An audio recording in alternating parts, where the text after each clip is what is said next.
Lur, selamat datang di Ngidul Ngalebu Film Jadul.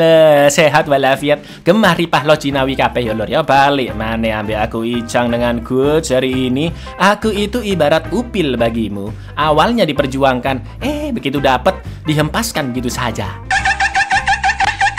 Sesuai requestan dari kalian, kali ini kita akan mengidul film asal negeri China berjudul Super Me tahun 2019. Bergenre fantasi drama, film ini mengisahkan tentang seorang penulis naskah film yang selalu bermimpi buruk di setiap tidurnya. Sampai-sampai dia insomnia, cemas, gelisah, dan kesulitan menyelesaikan pekerjaannya. Namun ternyata mimpi buruknya itulah yang memberikan banyak harta secara instan. Loh, kok bisa? Seperti apakah keseruan film satu ini? Langsung aja kita ke requestan salam lutsnut dari dulurku Rizky Syafitra ya Cak. Aku sering pusing-pusing kira-kira kodamku apa ya Cak. Kodam apa kodam ini lur. Suka pusing Anda? Sepertinya kodam Anda ini gagak hitam glossy berkepala kera. Monggo skecaaken.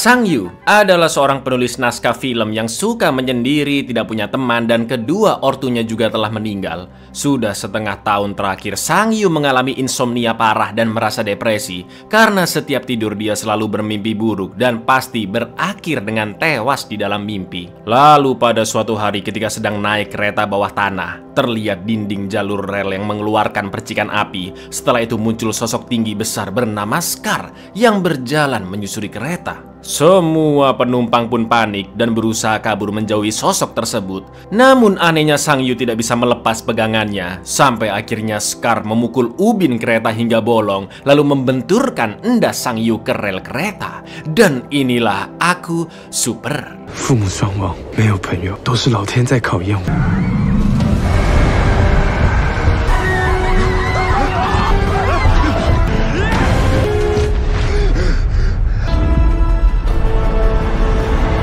Ya, betul, itu hanyalah salah satu dari sekian mimpi buruknya. Namun setelah terbangun, bapak kos sudah gedor-gedor minta uang sewa bulanan. Dan Sang Yu yang tidak punya uang pun buru-buru kabur dari jendela, lalu turun melewati besi-besi scaffolding. Selama ini Sang Yu kesulitan menyelesaikan naskah filmnya lur, akibat selalu bermimpi buruk dan membuatnya susah tidur. Saking pengennya sembuh, Sang Yu menggunakan sisa-sisa duit terakhirnya untuk mencari tahu apa sebenarnya yang dia alami. Mulai dari datang ke seminar, psikolog, bahkan ke dukun juga dia datangi lur. Sampai-sampai Sang Yu merasa dirinya telah mengidap skizofrenia karena menganggap mimpi-mimpinya adalah bagian dari halusinasi. Namun Sang Yu masih sedikit beruntung karena pada hari itu mbah-mbah tukang martabak, sebut saja Tukiman, merasa kasihan melihat Sang Yu dan menggratiskan telur bebeknya. Sambil menunggu Pak Tukiman masak, Sang Yu pun menengok ke mbak-mbak yang sedang jaga di warkop seberangnya, yaitu Hua Er. Sang Yu teringat ketika pertama kali melihat wanita pujaannya itu saat sedang manggung semasa kuliah sebagai vokalis. 你们这些搞艺术的都是怪胎呀！你赶紧出来啊！出来赶紧走！ 大部分精神分裂到了他们不该看到的。东传下来的东西灵不灵呢，就得看知道。但不要，三送你的。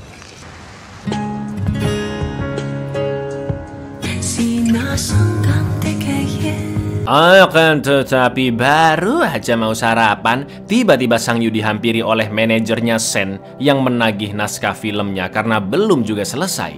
Gak pakai lama, Sang Yu pun langsung kabur menghindari Sen, tapi akhirnya dia ketangkep juga lur. Sambil makan mie ayam Wonogiri, Sen pun protes karena Sang Yu bisa dibilang telah melanggar kontrak dan bisa saja dituntut ke pengadilan oleh Sen. Sang Yu pun berusaha menjelaskan jika pikirannya seakan-akan sudah meninggalkan alam bawah sadarnya. Atau dengan kata lain, pikiran Sang Yu semakin absurd dan susah untuk digambarkan. Karena setiap tidur Sang Yu merasakan bermacam-macam mimpi buruk. Sen pun semakin bingung dengan perkataan Sang Yu dan hanya menyuruhnya untuk melanjutkan naskah jika memang tidak bisa tidur. Namun Sen semakin geram karena ketika dia meminta uang depositnya dikembalikan, Sang Yu sudah menghabiskannya untuk konsultasi ke seminar psikolog sampai ke dukun. 我一毕业就是噩梦。是不是要写剧本啊？我可以告你，懂不懂？我跟你讲一件很严重，那你把定金退我。看病花没？你太让我失望，这叫违约，你懂不懂？再给你10天啊！太不地道了，你这人。 Sepulangnya ke kosan, Sang Yu pun terkejut karena semua barang-barangnya sudah dikeluarkan bapak kos. Yang akhirnya Sang Yu terpaksa bermalam di sebuah kafe dan berusaha menyelesaikan naskah filmnya. Karena kelaparan dan gak punya duit, Sang Yu pun berencana mengambil bekas makanan dari customer yang baru saja pergi. Tapi alah, keduluan sama gelandangan dong. Namun tiba-tiba tanpa disadari oleh Sang Yu, jendela di depannya perlahan-lahan berubah menjadi dunia lain dengan rumah-rumah kecil yang bercahaya. Sedangkan gelandangan tersebut berubah menjadi Scar yang langsung mendatangi Sang Yu. Lalu, yang terjadi?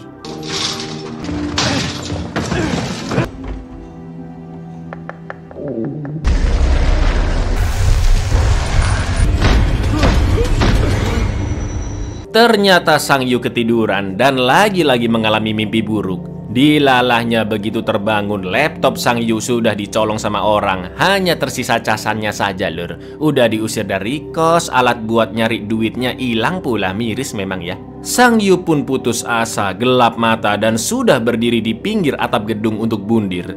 Dia juga meminta maaf kepada Sen via SMS karena tidak bisa menyelesaikan naskah filmnya dan akan membayar hutang di kehidupan yang selanjutnya. Tapi tiba-tiba 我渴望的都离我越来再活下毫无。对不起，剧本我写不了，只能下辈子还了。哎，赖长军，给你家人带个床。太好吃了。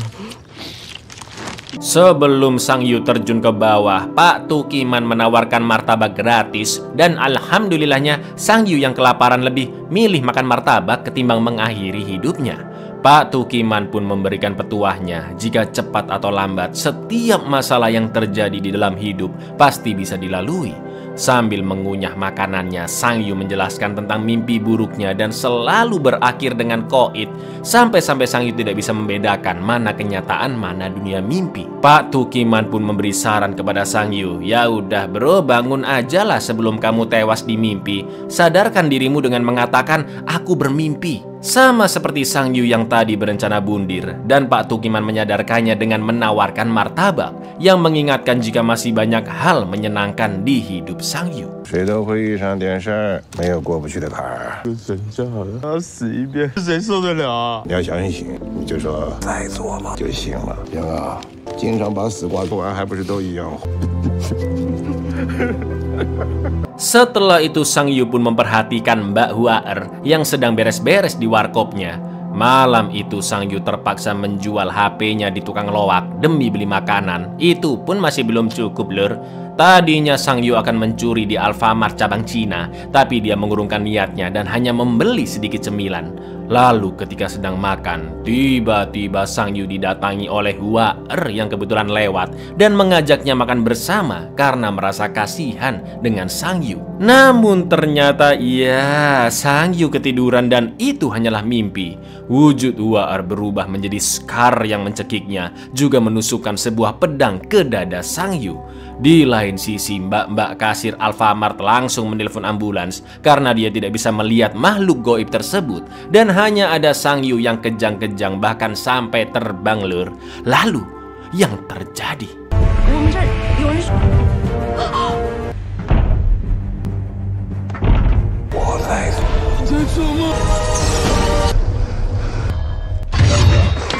Ketika Sang Yu menyadarkan dirinya, Scar pun menghilang begitu saja dan dadanya tidak terluka. Akan tetapi karena pedang yang dibawa makhluk tersebut masih tertinggal di dekatnya, Sang Yu merasa jika dia masih belum terbangun. Sang Yu terus berkata, aku bermimpi, aku bermimpi, aku bermimpi, menampar-nampar wajahnya tapi tetap nggak bangun-bangun lur. Sampai akhirnya Sang Yu pun sadar jika dia sudah berada di dunia nyata. Sang Yu iseng membawa pedangnya ke toko loak dan karena banyak yang menawar, Sang Yu pun langsung OTW menjualnya ke toko barang antik saja. Selain penjaga toko, di sana ada seorang pria bernama Guang yang memperhatikan gerak-gerik Sang Yu. Setelah tawar-menawar barang, akhirnya pedang itu terjual sebesar 20.000 yuan atau setara 45-an juta lur. Apa nggak edan ya kan? Nggak ngapa-ngapain loh ini bisa dapat duit segitu coba. Hidup Sang Yu pun langsung berubah 180 derajat. Dia makan di restoran mahal, beli laptop baru, tinggal di apartemen mewah, nyawer live cek kodam, juga merapikan penampilannya. Sedap, sedap, sedap.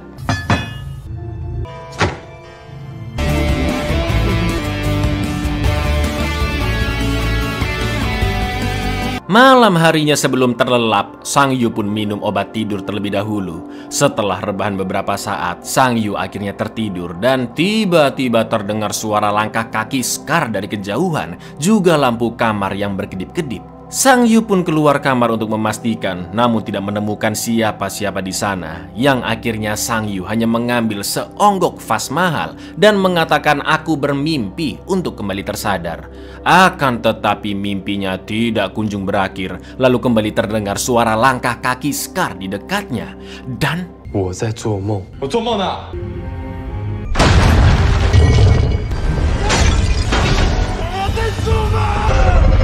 Sang Yu pun akhirnya paham bagaimana cara mendapatkan barang antik dari mimpinya, yaitu dengan memegang barangnya, mengatakan aku bermimpi tepat ketika dia terancam bahaya dari serangan Scar. Easy money banget ya kan? Cewek-cewek pun nempel dengannya dan Sang Yu semakin kaya raya karena dari barang-barang di mimpi selanjutnya, Sang Yu bisa mendapatkan 1 juta yuan secara instan lur.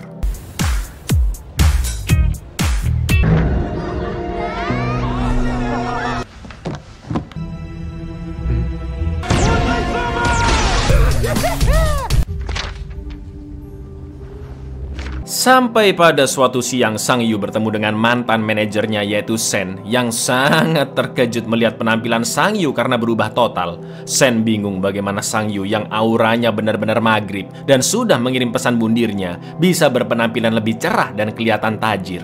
Sang Yu pun langsung mengajak Sen untuk makan malam di restoran fine dining dan melunasi hutang dendanya ke Sen. Sen pun sempat menanyakan bagaimana temannya itu bisa cepat kaya, namun Sang Yu tidak menjawab apa-apa. 蒙谁呢你？ 咱们边吃边聊。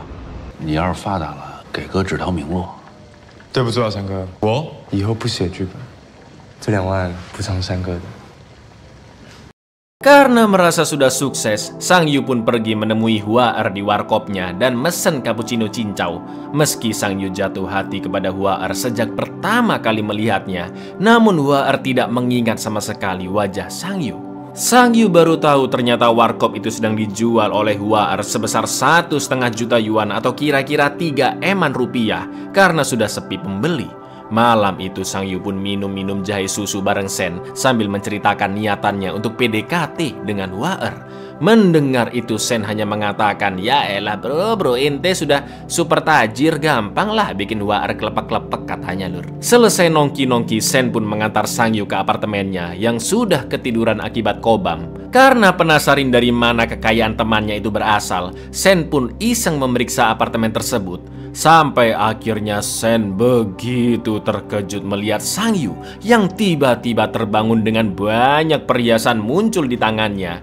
Tanpa babi bu, Sen langsung bertekuk lutut menganggap Sang Yu saudaranya sendiri dan berjanji akan membantunya dalam hal apapun. Urusan duit aja cepet ente. 我在做梦。 从今天开始，你是我哥。起来了，今后有什么事儿，弟弟能帮上忙的。 Esok harinya Sang Yu langsung membawa 1,5 juta yuan ke Hua Er untuk membeli warkopnya. Tapi Sang Yu ingin Hua Er tetap menjalankan warkop itu seperti biasa dan nanti keuntungannya dibagi 2. Melihat keseriusan Sang Yu, Hua Er pun langsung mengajaknya makan malam berdua dan jelas Sang Yu menerima ajakan itu. Di sana Hua Er mengatakan selain membagi keuntungan warkop, kerugiannya juga harus dibagi 2 supaya adil. Selain itu melihat gerak-gerik dari Sang Yu, Hua Er yakin jika Sang Yu punya maksud tersendiri dengan membeli warkop tersebut yang jelas-jelas selalu rugi. Maka dari itu Hua Er mengingatkan jika dia tidak akan merespon Sang Yu jika Sang Yu sudah memiliki pasangan. 我想要接手这家店，但希望你能留下来继续。明天我给你发份合同，亏了赚了，我们共同承担。你定。你要是成家了，不是单身，你就省省。你不是纯冲着咖啡馆的。Kali ini Sang Yu ditemani oleh Sen ketika sedang bekerja, yaitu kerjanya tidur dan membawa benda-benda berharga dari alam mimpinya. Saat itu Sang Yu tidak mendapatkan perhiasan ataupun barang-barang antik, melainkan uang bergepok-gepok ke dalam 2 tas besar karena dia muncul di dalam berangkas bank. Meski pipinya terluka, kini Sang Yu juga bisa melawan Scar, bahkan mampu mengimajinasikan apapun untuk menyerang Scar.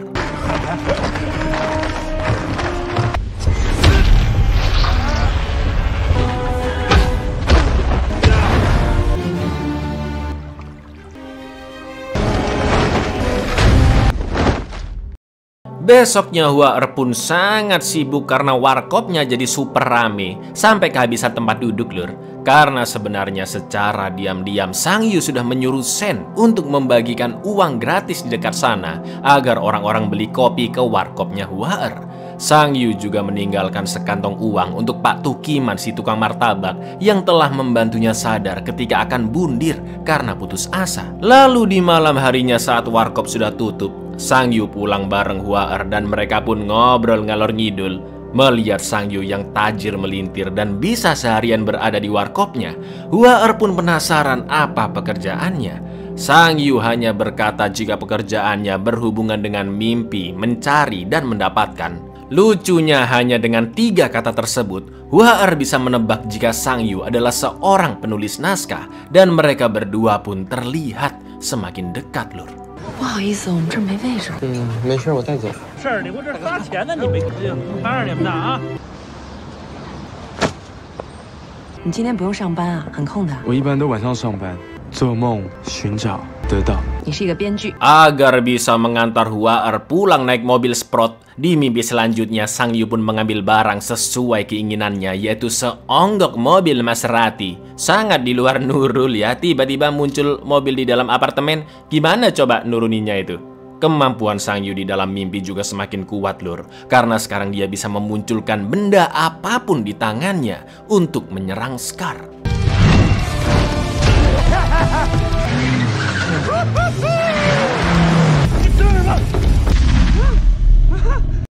Di hari selanjutnya, ketika menjemput Hua Er, Sang Yu pun mempersilahkan pujaan hatinya itu untuk menyetir mobil sport miliknya, dan Hua Er beranggapan jika Sang Yu adalah penulis naskah terkenal yang kaya raya. Melihat Hua Er, Sang Yu pun senyum-senyum sendiri teringat masa lalunya, karena saat masih kuliah, Sang Yu hanya bisa mengagumi Hua Er dari jauh dan tidak berani menyapanya. Lalu ketika sedang nonton di bioskop, Hua Er penasaran dengan film yang menggunakan naskah buatan Sang Yu. Gak pakai besok-besok, sepulangnya dari nonton, Sang Yu langsung gercep menulis naskah film dan menyerahkannya kepada Sen, yang mana naskah film buatannya begitu bagus dan menyentuh. Namun jelas Sen pun bingung ya kan, ngapain Sang Yu susah-susah nulis kalau tinggal cari duit lewat mimpinya. 你叫什么呀？ 章鱼， 看什么看小？能看见你写的电影，我还真挺好奇的。 Sen pun langsung mencari produser yang berani memakai aktor paling populer sebagai pemeran utamanya di film dari naskah buatan Sang Yu. Bahkan saking pengen bagus filmnya, Sang Yu menjadi investornya dan tidak memikirkan keuntungan sama sekali. Sebagai manajer, Sen juga membayar biaya promosi yang nominalnya fantastis karena sampai mengundang banyak orang-orang penting hanya untuk menggembar-gemborkan Sang Yu sebagai penulis hebat dan juga promosi film terbarunya. Semua ini dilakukan Sang Yu karena dia telah mendapatkan semangat untuk menulis naskah film dari kedekatannya dengan sang pujaan hati Hua Er. 这戏我一共投500万，给你1个亿。不要钱。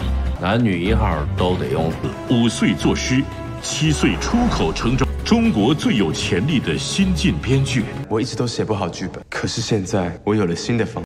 Di mimpi yang selanjutnya, Sang Yu berada di dalam goa penuh harta karun. Alih-alih tertarik dengan emas-emas kecil di sana, Sang Yu berniat mengambil ikat pinggang pegulat berkepala wedus yang sedang dipakai oleh Scar. Akan tetapi ketika menyentuh benda tersebut, jari Sang Yu perlahan-lahan terhisap ke dalam mata kambing. Begitu juga dengan Scar yang sempat menyentuh dada Sang Yu, namun tidak terjadi apa-apa.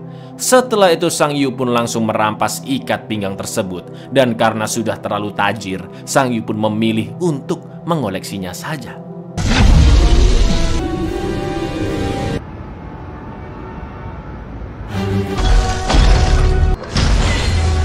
Setelah akhir-akhir ini menemani Sang Yu sebagai asisten sekaligus sohibnya, Sen pun menganggap Tuhan telah memberikan kekuatan padanya untuk melakukan kebaikan di dunia. Bukan sekedar memperkaya diri, namun dengan kemampuan Sang Yu, dia bisa mencegah terjadinya perang dengan cara memberantas kemiskinan.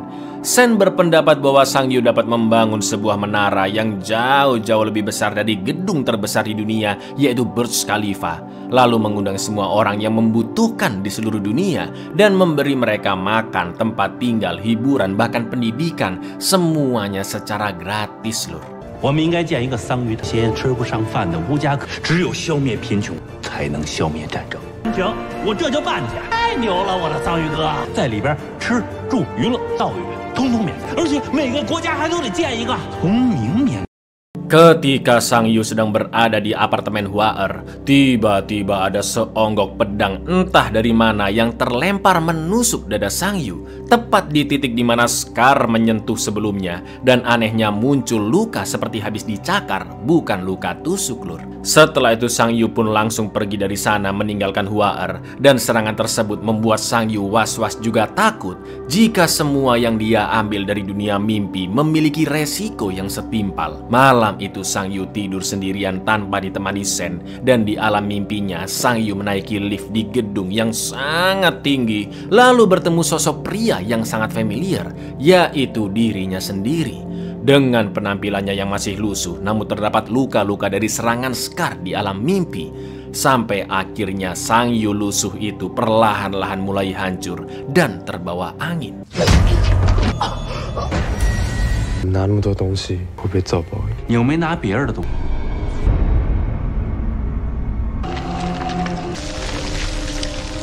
Sontak Sang Yu pun terbangun dan sangat panik melihat luka-luka yang muncul di tubuhnya. Padahal biasanya luka di alam mimpi tidak terbawa ke dunia nyata, ya kan, lur? Sang Yu juga ketakutan dengan barang-barang koleksinya yang dia dapat dari dunia mimpi. Saking paranoidnya, Sang Yu pun meninggalkan kehidupan tajirnya sejenak karena ancaman dari alam mimpi terasa semakin dekat. Sang Yu bukan hanya tertusuk pedang seperti tadi, tapi tiba-tiba pipi kanannya juga dihantam oleh sesuatu.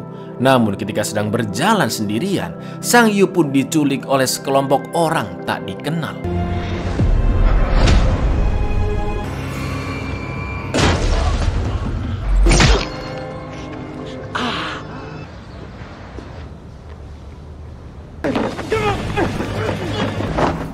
Ternyata Sang Yu diculik oleh pria bernama Qiang beserta anak buahnya yang salah satunya adalah Guang, mas-mas yang selalu berada di toko barang antik dan memperhatikan Sang Yu menjual barang-barang antiknya.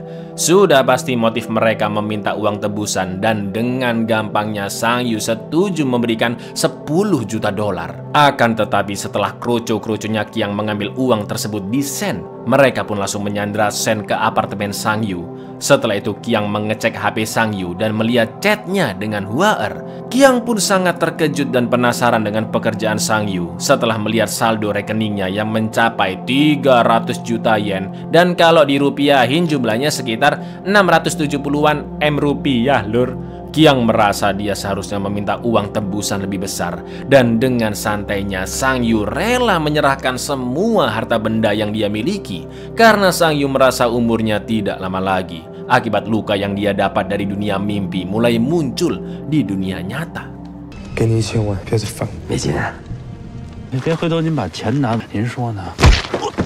钱你拿走，放了我们吧，让我把最后一件。哎，你是干什么的呀？管你要少了，管你要少了。百千余额就3个亿。 Setelah itu Qiang and the Gang membawa Sang Yu dan Sen yang masih pingsan ke apartemennya Sang Yu. Lalu mereka semua masuk ke ruangan rahasia, tempat di mana Sang Yu menyimpan semua barang-barang koleksinya dari dunia mimpi. Tak lama kemudian Sang Yu kembali merasa sakit karena ada salah satu luka dari alam mimpi yang muncul. Melihat keadaan di sana sekaligus Sang Yu yang entah sakit apa, Qiang pun semakin penasaran dari manakah seluruh kekayaannya itu berasal. Sang Yu pun hanya mengatakan jika dia telah menukar nyawanya demi mendapatkan semuanya. Tak lama kemudian mas-mas resepsionis mengabarkan lewat interkom jika Mbak Hua-er ingin bertemu dengan Sang Yu. Akan tetapi karena sudah putus asa dengan kondisinya yang mulai diancam dunia mimpi, juga preman-preman pasar yang sudah berkumpul di sana, Sang Yu pun mengusir Hua-er agar dia tidak celaka. Tapi brengkesnya Qiang malah membuka pintu apartemen dari jauh dan akhirnya Hua-er pun datang ke dalam sana yang membuat Sang Yu panik dan rela memberikan semua yang dia punya.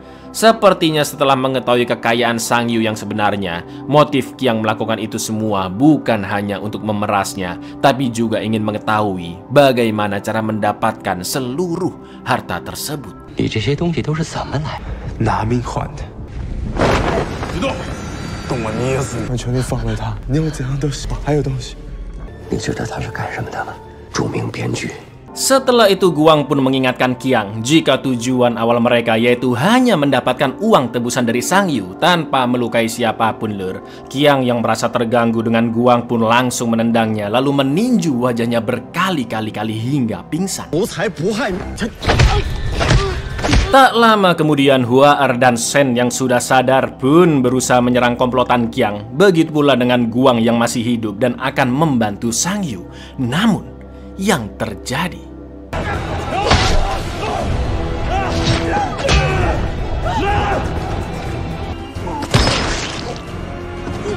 Sang Yu, Hua-er dan juga Shen berhasil keluar dari ruang rahasia. Sang Yu terkena luka tusuk sedangkan Guang tewas ditembak Qiang. Akibat luka yang semakin parah, Sang Yu pun kesulitan naik tangga dan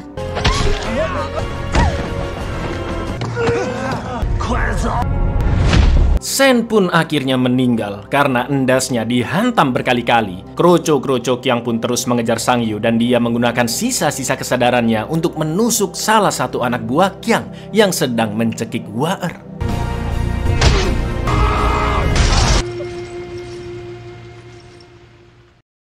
Kita pun beralih ke diri Sang Yu yang sedang berada di dunianya Scar, di mana penuh bangunan berbatu dengan pintu-pintunya yang bercahaya. Ketika memasuki salah satu ruangan di sana, Sang Yu melihat mimpi-mimpi absurdnya setiap malam dari miskin hingga kaya raya. Shin juga menunjukkan informasi tentang teori kepribadian dari Sigmund Freud, yaitu ID, ego, dan super ego yang membentuk jiwa atau kepribadian manusia. Sang Yu yang berada di dunia Scar hanya bisa merasa sedih karena melihat Hua-er yang pingsan di balik dinding.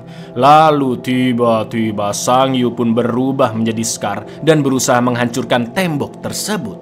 Dan yang terjadi,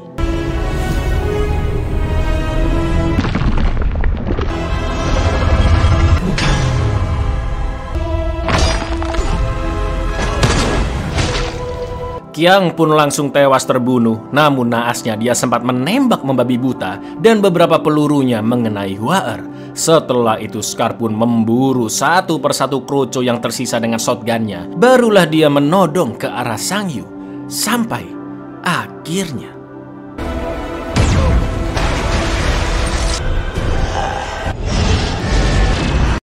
film pun kembali lagi ke scene di Alfamart lur, yang ternyata semua kejadian setelah scene di Alfamart adalah mimpi Sang Yu belaka. Tak lama kemudian dia dihampiri oleh Hua-er yang mengajaknya makan di rumahnya karena kondisi Sang Yu yang terlihat sangat memprihatinkan. Ternyata Hua-er mengenalnya karena dari dulu dia sering melihat Sang Yu yang berada di sekitarnya. Seperti menonton Hua-er manggung waktu masih ngampus, sering satu bioskop. Bahkan Hua-er juga berulang-ulang kali melihat Sang Yu yang melongok-longok ke warkopnya. Selain itu Hua-er juga pernah melihat tulisan karya Sang Yu di majalah. Dan menurutnya Sang Yu sangatlah bertalenta, namun hanya butuh sedikit bantuan serta keberuntungan.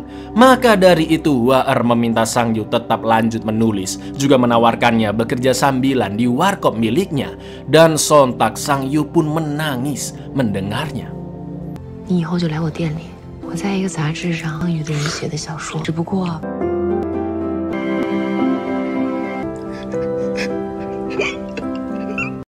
Beberapa hari kemudian, Hua-er juga membelikannya laptop dan menyuruh Sang Yu untuk kembali menulis. Mbak Hua-er ini bisa merasakan keteguhan dan kebaikan hati Sang Yu lur lewat karya tulisannya, juga bagaimana Sang Yu terus memperhatikannya sejak kuliah. Alhamdulillahnya sekarang pribadi Sang Yu menjadi lebih positif. Dia tidak pernah bermimpi buruk lagi dan meminjam 10.000 yuan untuk membayar hutangnya kepada Sen. Akan tetapi Sen memberi kabar yang mencengangkan lur, bahwa naskah Sang Yu akhirnya berhasil dijual. Nominalnya sangat banyak karena si perusahaan suka dengan tulisan Sang Yu. Untung aja di awal film gak beneran bundir ya kan, karena kalau Sang Yu mau sabar dikit aja dan terus melanjutkan naskah filmnya, ternyata Sang Yu bisa mendapat uang yang banyak secara halal dengan menjual karyanya lur. 这个不许，太贵重。那就算赚了算你。从别人那边借了1万块，先还给你。以后啊，你就写精神片，不请哥吃碗面。你之前那剧本啊，回卖，人说你写得还行。 Kini Sang Yu lebih semangat membuat naskah-naskah selanjutnya. Dan ketika sedang jaga warkop seperti biasa, Sang Yu yang teringat dengan Pak Tukiman pun membeli martabaknya. Lalu tiba-tiba Pak Tukiman mengembalikan sekantong uang yang sebelumnya diberikan oleh Sang Yu ketika dia sedang bermimpi. Kalau yang tadi semuanya beneran mimpi, harusnya nggak ada yang muncul ke dunia nyata dong lur. Pak Tukiman mengatakan jika dia juga pernah menukar hidupnya dengan uang dan terlihat luka di perutnya yang mirip luka Sang Yu karena serangan Scar. Sekarang Pak Tukiman bisa hidup lebih tenang dan bahagia setelah melepaskan kehidupannya yang bergelimang harta persis seperti Sang Yu. Dan tiba-tiba muncul robekan di langit yang terus menyebar ke sekeliling Sang Yu, seakan-akan memindahkannya ke dunia Scar. Lalu di mid credit scene juga diperlihatkan sosok Scar yang ternyata masih mengawasi Sang Yu saat ditemui oleh Hua-er di Alfamart. 啊，我也换过，但还是现在。心意我领了，但你用命换来的钱。 Buyar, ente pasti bingung kan? Loh, Cak, ini Sang Yu masih ngimpi apa enggak ini? Terus hidup tajirnya yang tadi beneran mimpi doang apa gimana? Lanjut kita ke closing, lur. Ending film ini memang open ending ya, atau sengaja membiarkan penontonnya untuk memiliki teorinya masing-masing lur. Apakah dunia nyata dan dunia mimpi Sang Yu telah menyatu? Apakah Sang Yu masih ada di dunia mimpi? Apakah Sang Yu ada di dunia nyata namun terbayang-bayang dunia mimpi? Atau jangan-jangan Sang Yu memiliki gangguan psikologis karena tidak bisa membedakan mana dunia nyata dan dunia mimpi? Namun yang pasti lur, sesuai wawancara dengan sutradara sekaligus penulisnya Chong Zhang, bahwa teori kepribadian dari Sigmund Freud yaitu ID, ego, dan super ego berperan besar di film ini. Makanya tadi sedikit disinggung ya kan. Penjelasan singkatnya begini, ID itu adalah hasrat atau naluri manusia. Ego berkaitan dengan realita yang berusaha memenuhi keinginan ID dengan cara yang dapat diterima oleh sosial. Sedangkan super ego adalah standar moral atau standar norma-norma masyarakat yang kita semua ikuti lur. Contoh kasusnya nih, misal ya, ID-mu itu pengen nonton film sepanjang hari lur, tapi egomu menghentikan ID-mu. Karena kalau nonton seharian jadi nggak bisa kerja nih ya kan. Sedangkan super ego mengatakan, wah bisa dipecat kalau nggak kerja, ntar keluarga makan apa dong? Kurang lebih gitulah lur ya, kalian bisa cari sendiri tentang teori ini. Nah, di film Super Me ini, ID Sang Yu adalah dirinya saat berada di dunia mimpi. Egonya adalah saat dia ada di dunia nyata. Sedangkan Scar adalah wujud dari super ego sebagai penegak hukum. Makanya Scar selalu pakai pakaian polisi, satpam, dan petugas keamanan lainnya pas Sang Yu nyolong ya kan. Kesimpulannya film ini menunjukkan bahwa kesuksesan bisa dicapai dengan cara mengejar mimpi, asalkan caranya bener dan halal lur. Seperti yang dikatakan oleh Hua-er, bahwa Sang Yu memang bertalenta, namun dia hanya membutuhkan sedikit dorongan untuk menjadi lebih baik. Dan bener kan lur, setelah pertemuannya dengan Hua-er dan mendapat bayaran banyak secara halal, perlahan-lahan Sang Yu menjadi lebih positif dan aura maghribnya beneran hilang. Assalamualaikum. Love you.